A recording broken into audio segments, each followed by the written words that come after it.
Everyone has seen them at subway stations, street festivals, shopping malls, and even ordinary city sidewalks. A few friendly-looking people sitting at small, folding tables, with colorful electronic contraptions prominently upon them, and lots of hardbound copies of L. Ron Hubbard books. A sign screams out, "Free stress test." Naturally, everyone feels a little stressed out in our modern day, so with a chuckle and a smile, the ordinary citizens passing by may sit down just to see how this thing works.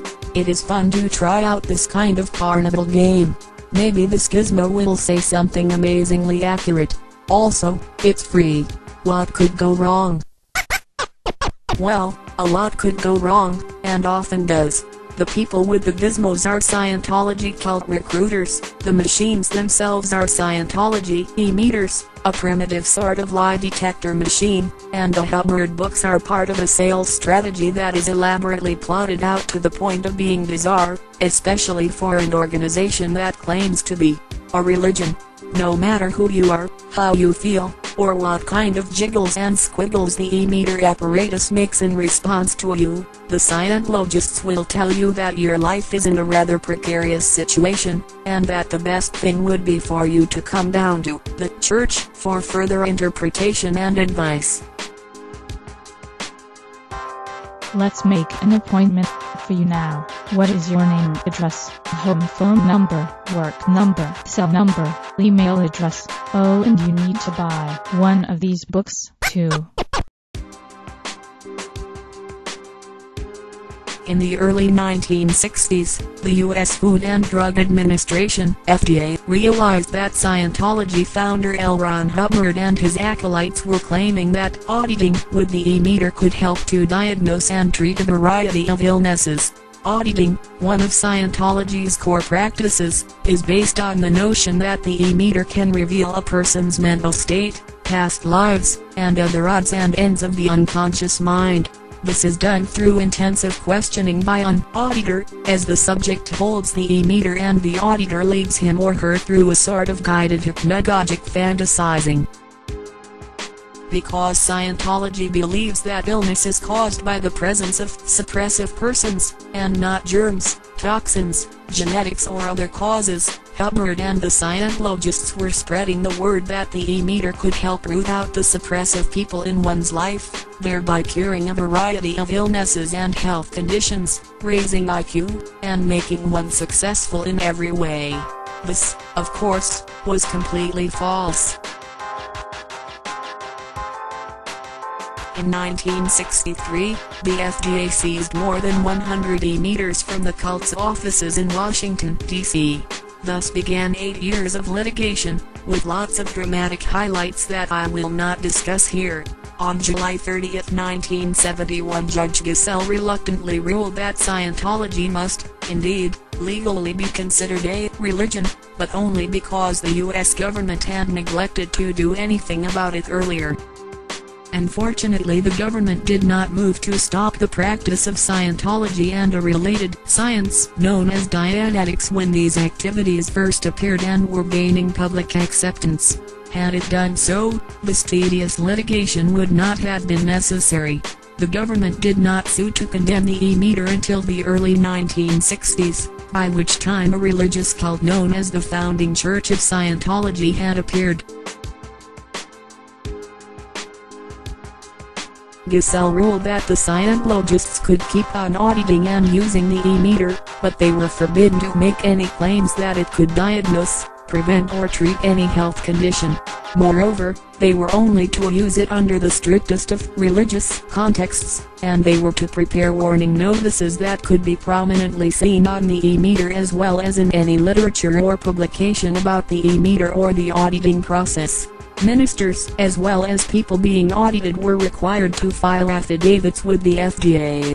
The effect of this judgment, Giselle wrote, will be to eliminate the e-meter as far as further secular use by Scientologists or others is concerned. On appeal, a couple of years later, a federal judge weakened Giselle's ruling somewhat, but still maintained the following provisions. 1. E-meters shall be used or sold or distributed only for use and bona fide religious counseling. 2. Each e-meter shall bear the following warning, printed in 11-point leaded type, permanently affixed to the front of the e-meter so that it is clearly visible when the e-meter is used, sold, or distributed. 3. The e-meter is not medically or scientifically useful for the diagnosis, treatment or prevention of any disease. It is not medically or scientifically capable of improving the health or bodily functions of anyone. 4. Any and all items of written, printed, or graphic matter which directly or indirectly refers to the e-meter or to Dianetics and our Scientology and our auditing or processing shall not be further used or distributed unless and until the item shall bear the following prominent printed warning permanently affixed to said item on the outside front cover or on the title page in letters no smaller than 11-point leaded type. 5. Warning. 6.